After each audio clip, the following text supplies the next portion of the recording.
The Elden Ring DLC introduced a range of incredible new weapon types upon its release. One of the most exciting additions were the new martial arts, which sent players into a meltdown when they were revealed in the gameplay trailer. I'm the type of person who will just use the same build on every playthrough, so I thought it would be a fun challenge to beat the DLC using only martial arts. The problem with this is that it's been done so many times already, and you know what? I think it'll be too easy. So, to make this more difficult and up the stakes, I challenged myself to beat the DLC using only martial arts, but without dying a single time. The rules for this run are very simple. Obviously I can only use martial arts, but I can beat Dane however I want. I need to beat all remembrance bosses plus Bayle, I'm not allowed to use summons, and I'm not allowed to die. The number one priority for deathless runs is going to be damage reduction. The key items I'll be using on this run to achieve this will be the Dragon Crest Great Shield Talisman for a damage reduction of 20%. In my physic I'll be using the Opaline Hard tier, which provides me with a damage reduction of 15% for 3 minutes, along with the Opaline Bubble tier, which will give me a 90% damage reduction on my next hit taken. I'll be using the best armour I possibly can at all times, and luckily for me I already have the Ball Goat set on this character. We'll be using Moore's set later as well. I'll also be making use of Boiled Crab during fights, which gives me a 20% damage reduction for 60 seconds. The great thing about this is that all of these bonuses stack. The next important thing is going to be Skibbity Bop fragments. I'll be getting as many as possible on this run, and we ideally want to get to Blessing level 12, which is a soft cap. Damage reduction and output gets a nice 85% bonus at this stage. The hardest part about this challenge was going to be the running sections. The enemies in this DLC are no joke, so if I get complacent, I'm gonna die. It's as simple as that. I learned this very quickly when Moongrum and his mates jumped me from behind. Guess who we need to be careful of is Moongrum. Rellana's cameo. Oh my god! Oh!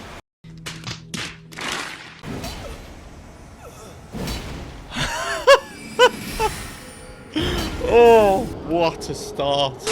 I restarted the run, collected the Spelldrake Talisman, took the shortcut to Scadutree, and also grabbed the Flame Drake Talisman along the way. I then ran to Leyden and picked up the emote that triggers the fight with Dane. By the time I got to Dane, I was already Skibbity level 7. All I needed now was to defeat him.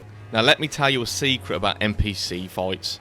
Wild Strikes absolutely trivialises all of these fights because it just stun locks NPCs. So this fight was really quick. Nothing it can do.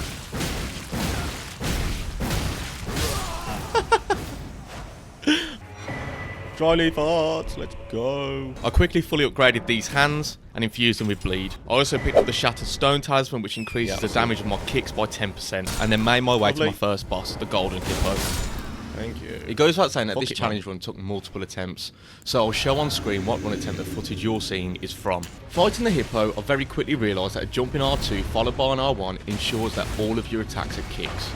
This is a really nice thing to do when you have the Shattered Stone Talisman equipped. I was also really impressed with the amount of poise damage that martial arts does to enemies. The great thing is you can focus on kicks if you just keep jumping. Oh yeah. Oh!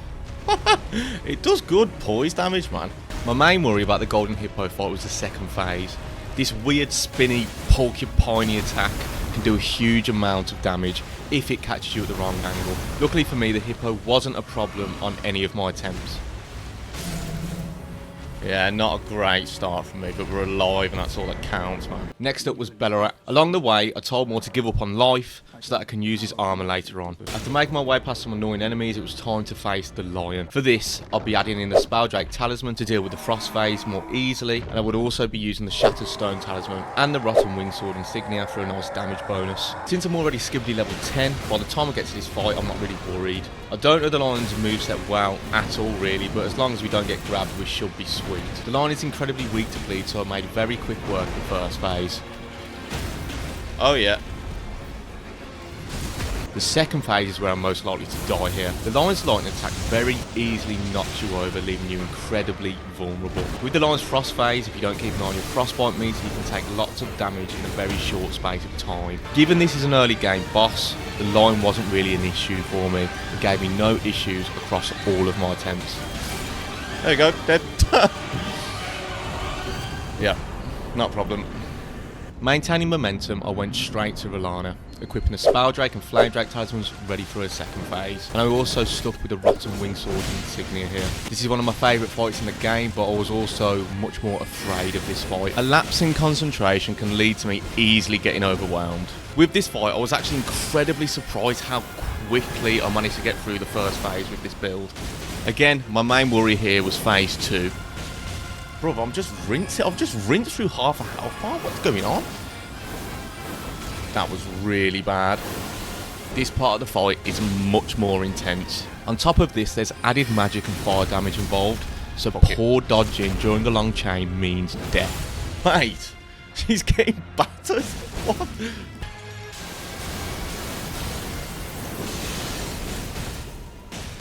No!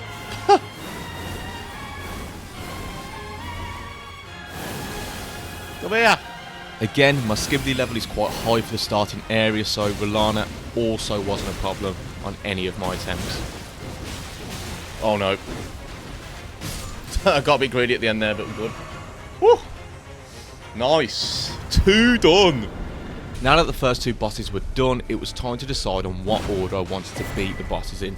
I thought the most logical bosses to fight next would be Romina, who I'll probably find the easiest in all of the DLC, followed by the Putrescent Knight, who is fairly weak. On my way to Romina, I collected a key and moat and picked up the Thingy's necklace for later, and they also decided to open up the path to the Scadutree Avatar, so that scary jumping section was out of the way. After this, I travelled to Rao Ruins, where I quickly collected all of the Scadutree fragments in the area. It wasn't long until I came face to face with another grave danger that I would need to be mindful of on these runs, the Kindred of Rot. All it took was one of these to knock me off my horse and completely overwhelm me, leading to my untimely death. Oh my god, I hate these runs. Oh, I'm dead. Wow, wow, wow, wow, wow, wow, wow, wow, wow, wow. Wow, wow, wow, wow, as if I've been killed by one of those. Unreal. Who would have thought that insect discharge could be so devastating? It's not all bad though. Being drowned by the white stuff taught me a key lesson. For every running section, I will make sure that I will always drink my flask when making my way past enemies to minimise any chance of dying. This precedent was set for the rest of the run. In Rare Ruins, there are 2 things you can pick up which make martial arts builds even more amazing. The first is the Dryleaf Whirlwind Dash of War, which is the spinning kick. This pairs incredibly well with Alexander's Shard, the Shattered Stone Talisman, and the Rotten Wingsword insignia. You can also farm Divine Bird Warriors in the hope that they drop Divine Bird Warrior Greaves. This increases the damage of kick attacks by 4%. There was a problem with this though. After killing countless warriors, I lost patience, got bored, stopped concentrating, and guess what? I died again. Oh, that does so much damage. Oh. Oh, I'm gonna have to reset again. Oh, so now we're back on run number 4, and now it's time for Romina. I think this boss is probably the easiest remembrance boss in the DLC, if I'm being honest. The only precaution I really need to take here is to have some preserving boluses on hand in case I get rotted, but that's really it. Romina has such low poise and is weak to bleed. So instead of taking critical hits, I'll use it as a chance to build up the bleed effect quickly. On top of this, Romina's moves are incredibly well telegraphed. So it's actually a really enjoyable fight. This is going beautifully, man. How did that not hit me though? Oh, she's taking me with her. Again, Romina was no problem for me on this challenge. Go on, get the bleed off. Get the bleed off. Get the bleed off. Nice. 2 heals. Oh, mate. She's so weak. It's incredible. Next up is a Putrescent Knight, but before that, it's time to share some really embarrassing footage, which is probably going to make you seriously doubt my intelligence. I had a long multiple-month break from Elden Ring before this run, so I completely forgot how to get to the Cerulean coast. In my search for the correct path, I ended up getting sidetracked and inevitably got ganged by mobs. What is wrong with me? How boy? I shouldn't have gone down them catacombs, man. Why did I come down here? I'm so stupid. On my next run, I arrived at the Cerulean coast, collected skibidi fragments in the area, and made my way into the Stone Coffin Fissure. I was worried about this segment. It's actually really easy to fall to your death here, at least for me because I'm stupid, and I've died here a few times on previous runs. Oh! Oh!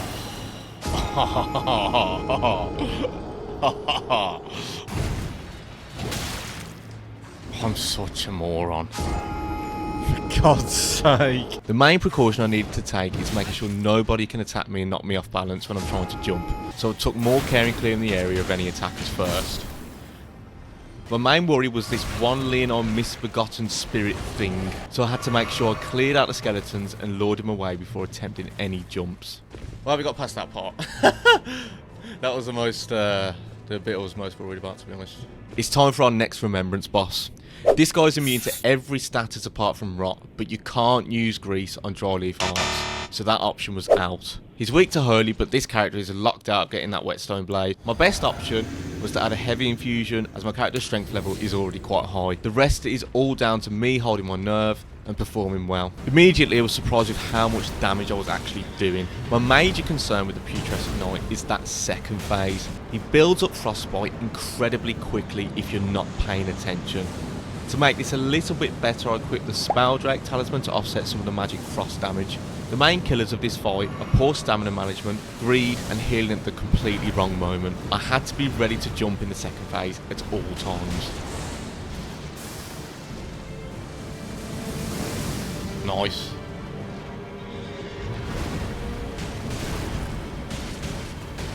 Oh, mate. That was not bad at all.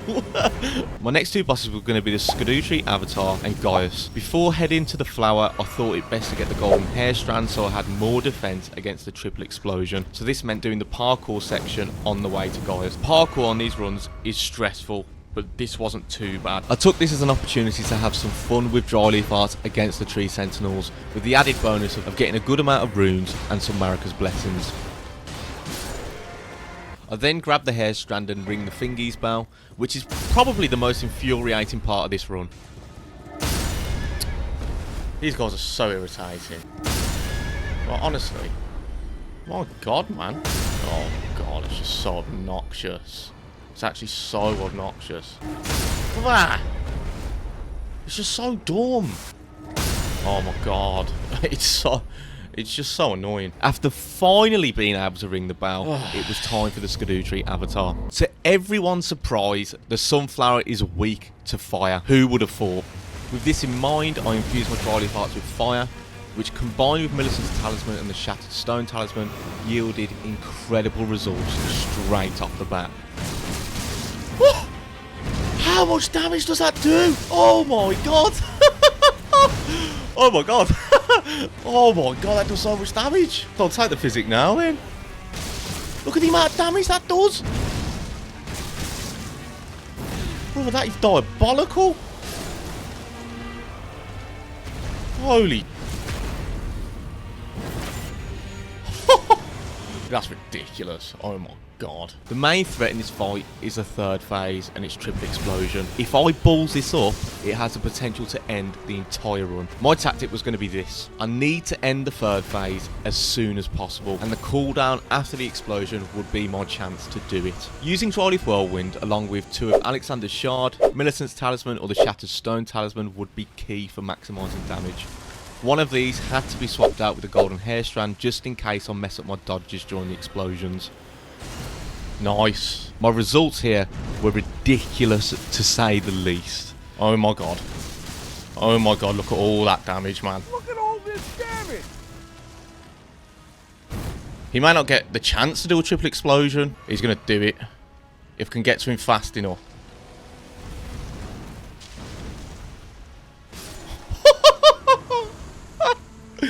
Oh my god. Dryleaf Whirlwind is a joke. What? That is insane. He didn't even get the chance to do it. I don't know what to say to that. That was even better than the Smith script Cirques, man. My winning run didn't actually go this well. I got really unlucky in that the Avatar basically immediately followed up the first explosion with a triple explosion. But we got through it, and that's all that counts.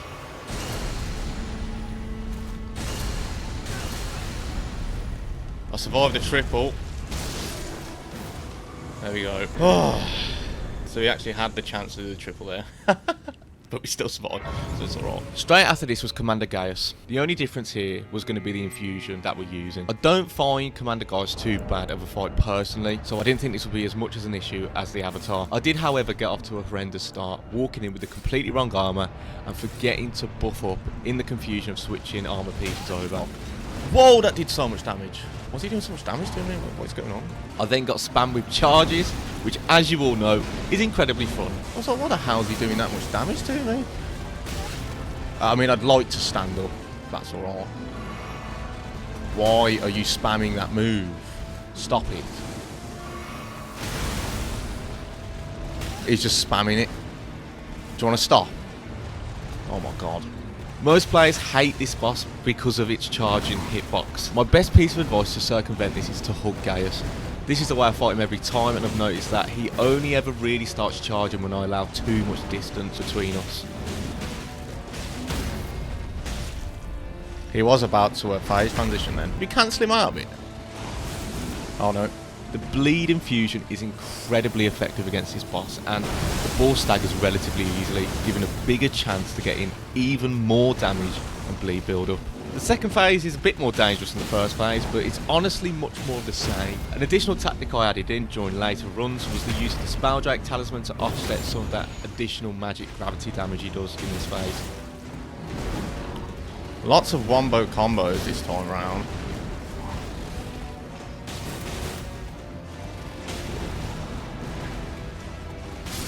Nice. Okay. Really rough start, but really, really good second phase. Really, really good second phase. I didn't die to Gaius during this challenge, but during my winning run, I did make a big mistake in forgetting to swap my infusion over after the Avatar fight. Oh, I've left fire on. Oh, I knew I was forgetting something. I also had a bit of a close call with his gravity black hole attack or whatever it is, but ultimately, I did okay. Get out me way! In out.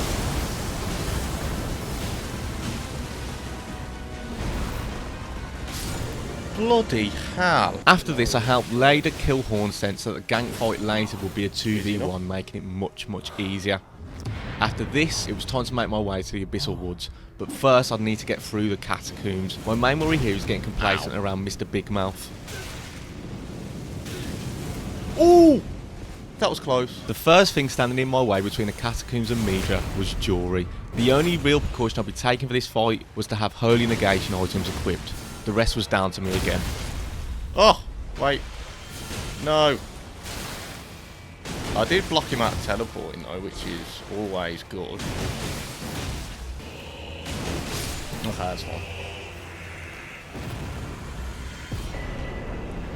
Just get through him quickly, man. The next section was a big worry because a mistake here could be a run ender. The aged Untouchables can outright kill me if I'm spotted. The only precaution I could possibly take here is by using the Memory of Grace. I actually had to do this on one of my runs because I made the mistake of getting spotted. This was on attempt number 6. This is what I was scared would happen.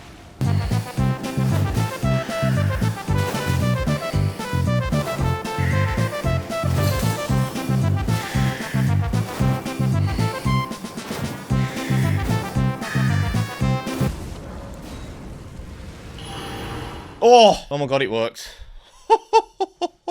Using the Memory of Grace is pushing the rules a bit. Since your rune lock doesn't deactivate upon using it, I don't count it as a death, but it would make a run controversial for sure. Luckily the 6th run was the only one where I got spotted. Midra was next, and I was actually really nervous going into this fight, and probably a bit more nervous than necessary. I knew having madness inflicted on me would likely mean death, but my game plan with this fight has always been to just hug Midra and focus on dodging. For some added security, I also equipped the Clarifying Horn Charm to offset some madness build-up. This was going relatively well at first until I completely ballsed up the phase transition.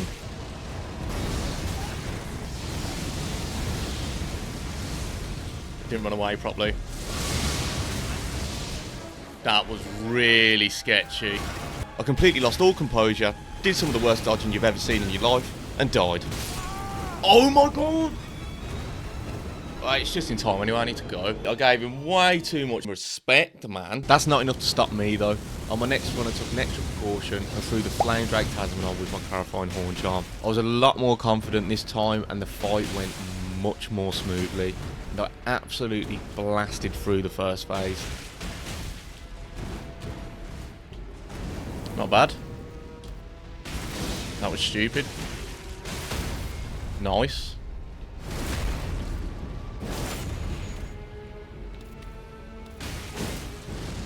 Run. Yeah, I don't know what's wrong with me. I balls up the transition again.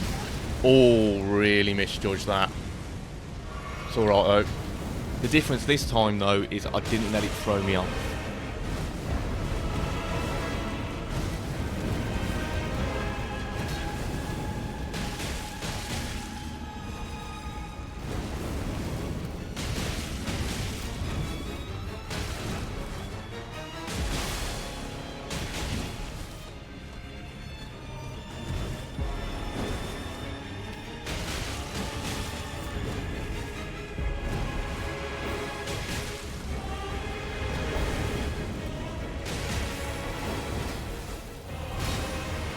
Madness meter's gone down sufficiently.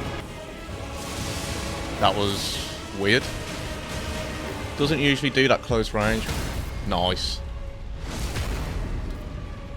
Heart rate's up. Stakes are high.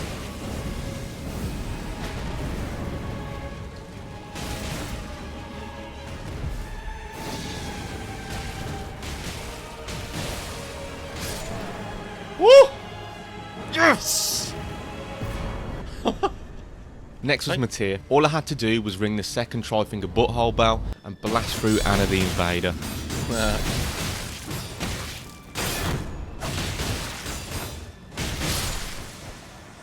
I went into this fight with no worries at all, not a care in the world, and this was a huge mistake. I wasn't thinking about Metyr's moveset at all. I was being greedy and I was taking a stupid amount of unnecessary risks.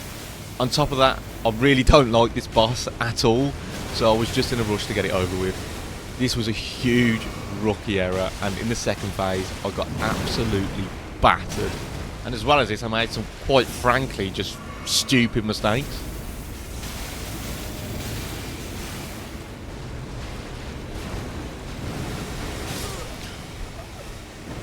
Oh, as if I died to Metyr, Jesus Christ.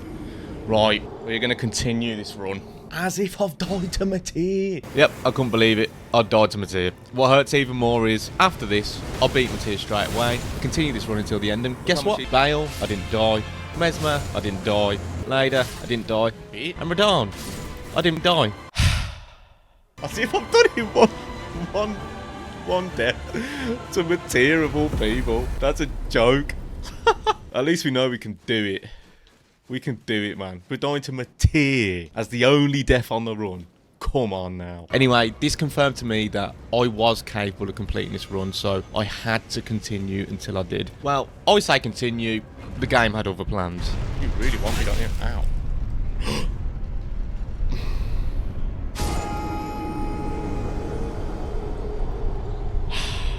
That is the most ridiculous way I've died.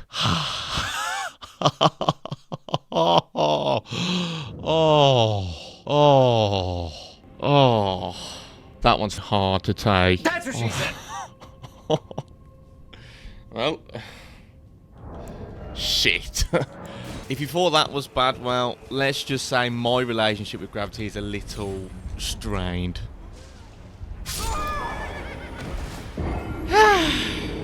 I swear to God I pressed it twice. On our 9th attempt at this challenge, we got all the way back to fingies, and this time it went a lot more smoothly.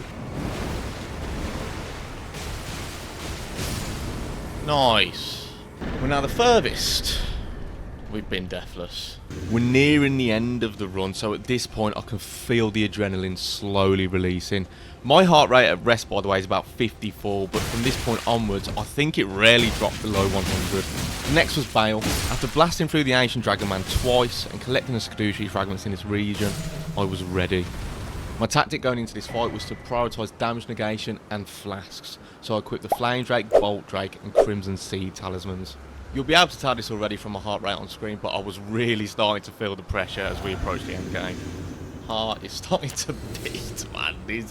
This late stage of the run is horrible. I'm going to be exhausted. I'm pretty confident with the Bayle fight, as I've had plenty of practice on him as part of my no upgrades run, where on average an attempt would take between 20 minutes and half an hour. The key thing going forward now was to hold my nerve and try not to make too many mistakes under pressure.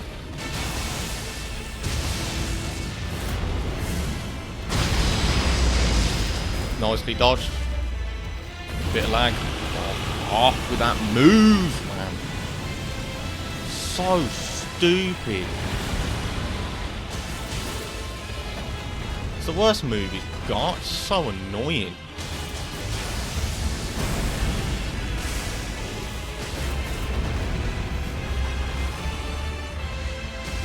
Bro, what are the camera angles doing to me today?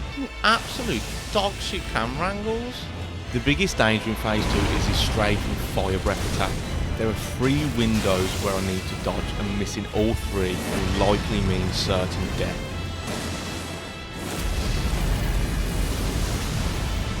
I'll take that.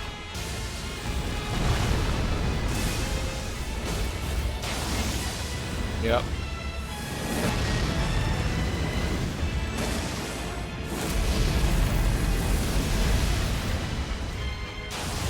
Heal. Looks amazing at night though. Very irritating.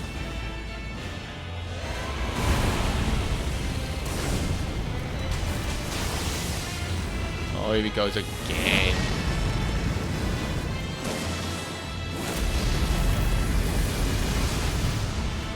Heal up again. Be safe. Oh, you're crouching. Doing that again. Bro, he's pulling out every single stop to run away from me, bro.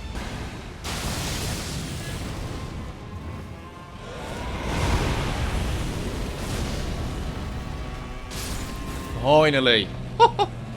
Took the piss.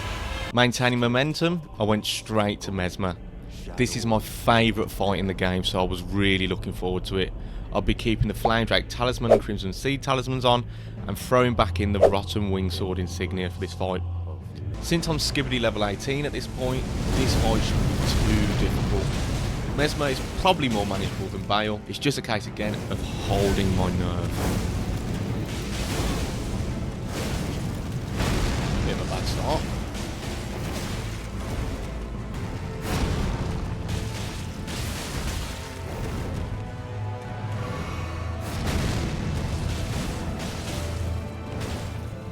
Okay.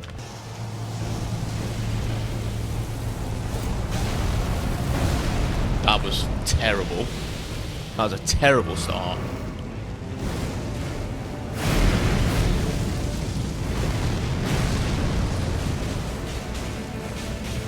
Mustn't give up though.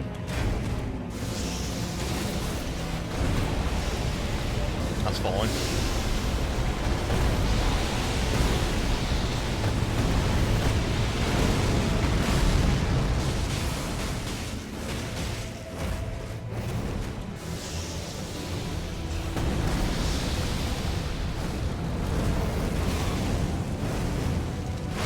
Heal.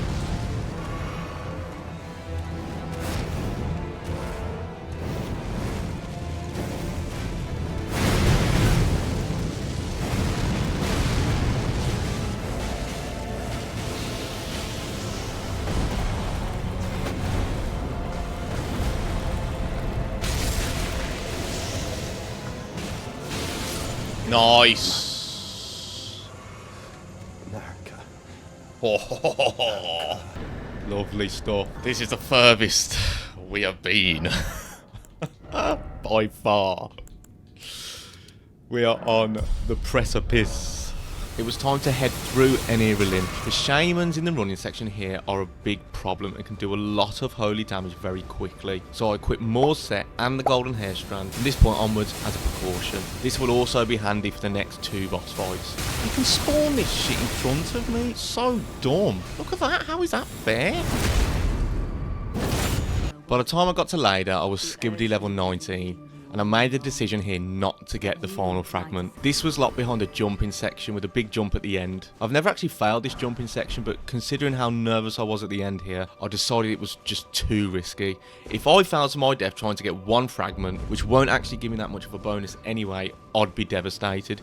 The tactic for this fight was fairly straightforward. It's already as easy as it can possibly be because Hornsent and Moore are both dead and we haven't progressed Freya's questline, so it's just going to be a 2 versus 1. It boils down to this. I need to kill Dane as fast as possible, ideally before Leda spawns in, to make my chances of winning as high as possible. He's dead. Where the fuck is she?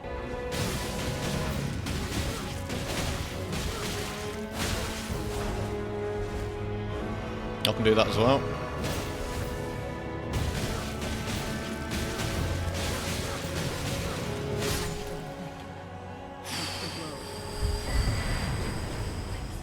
Heart rate, look how high my heart rate is. Oh, this is gonna give me a heart attack, this boss fight. So we know we can get this far without dying. That's a big positive, man. Whatever happens here, that's it, man. Alright. We're ready. Ooh, 104, we're going into a boss with 150 heart rate. So this will go well. It's safe to say at this point, I am shitting myself. All of the attempts so far had led me to this point and everything was on the line now. I had to try my best to just focus here and maintain composure.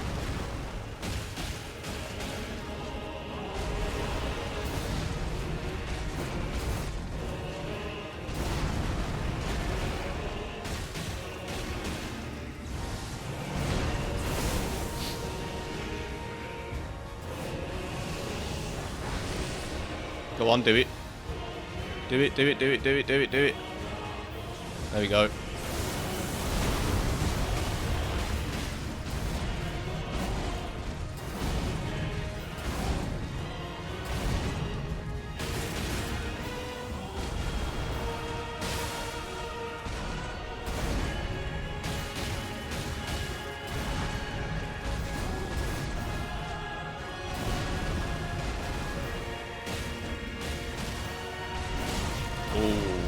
Double sight got me.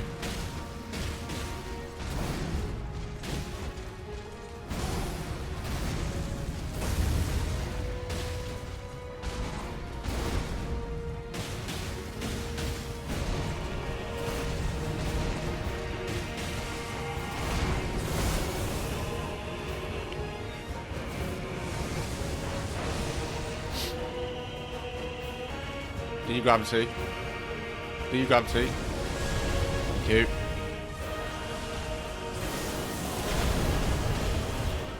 Itchy eyelid.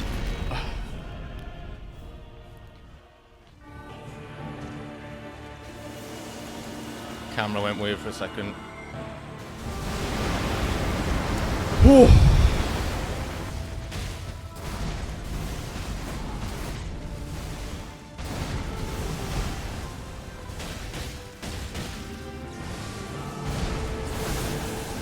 Okay.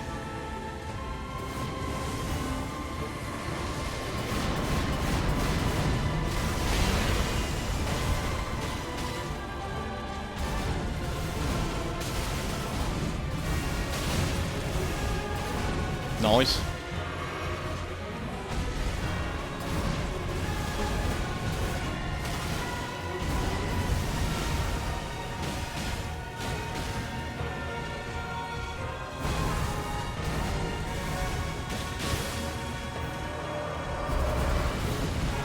Here he goes.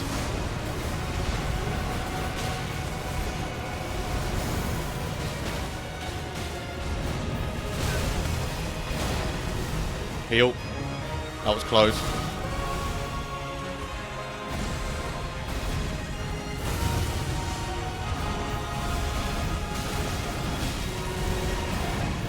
Heal. That was really close.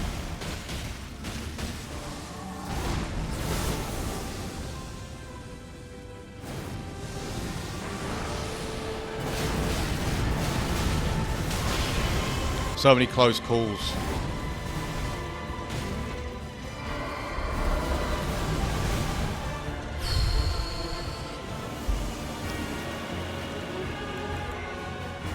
It's gonna be close. I'm shaking.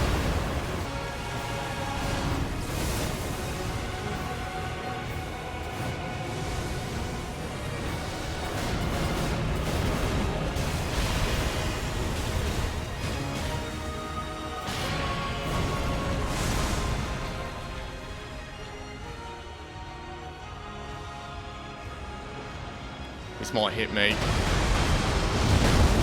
Oh.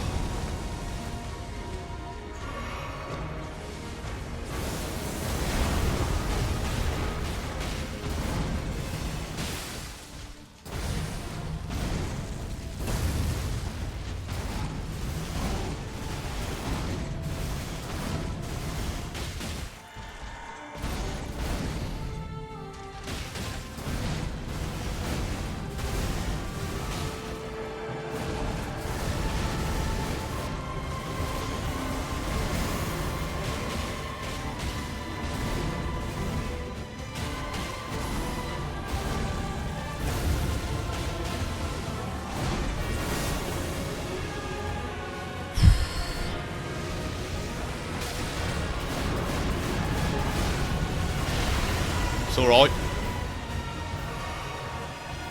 That's alright. Composed.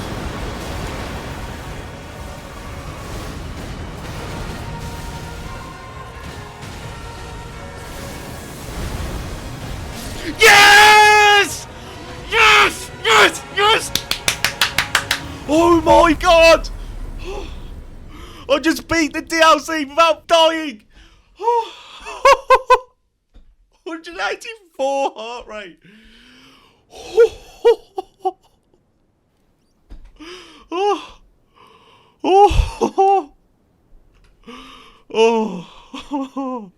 I can't believe it.